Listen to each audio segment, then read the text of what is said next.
Guys, na-experience niyo na ba 'to, yung nag-o-open ka ng cellphone mo tapos may biglang ads na mag-pop up nang di mo alam kung saan mo nakuha or saan nanggaling yung ads, 'di ba?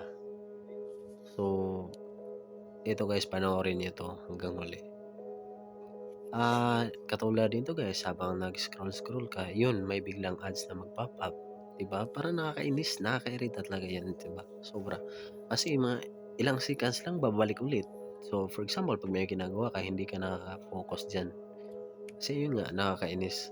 Tapos ganyan ang lalabas, mapupunta ka sa Play Store, eh, wala naman, parang gusto lang ipa-install yung apps na yung app na mapupunta dun. So, ganun lang guys, grabe 'no. Gano'n pa rin 'di ba, sabi ko sa'yo ilang seconds lang babalik agad. So ang magandang gawin diyan, ito guys, ayun, 'yan yung lumalabas.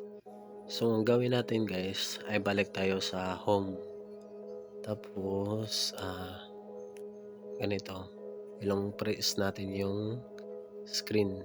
Ganyan guys, ilong press natin. Ay, sorry, sorry, mali 'yan. So dito tayo mag-long press, banda. Ayan, na-long press natin. So ayan, may nakikita tayong dalawang apps diyan 'no, na invisible. So, kailangan nating, i-uninstall 'yan. So, paano nga ba natin i-uninstall 'yan? So, ayan guys, 'yan yung nakakairita, 'yan yung kasi may ano kasi na yung phone mo is biglang mag-install ng ganyan ng di mo alam. Ewan ko rin sa ibang Android, pero sa kadalasan 'to, for example, ito sa cellphone ko kasi Tecno kasi ito, eh.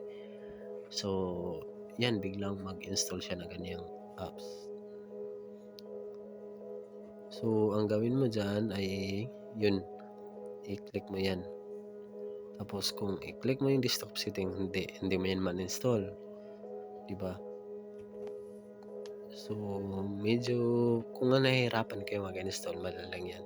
Kung i-click mo din yung theme, hindi rin puwede. So, paano nga ba?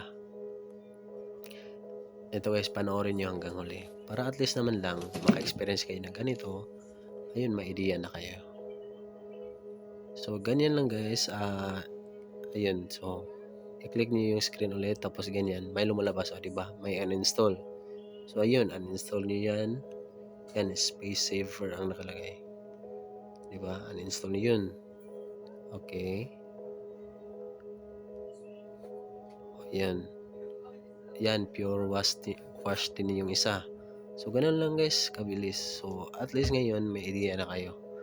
So ang hirap, nakakairita yun 'pag may mga gano'ng apps, kasi biglang mag-pop up yung ads. So yun yun lang guys, I hope nakatulong sa inyo. God bless.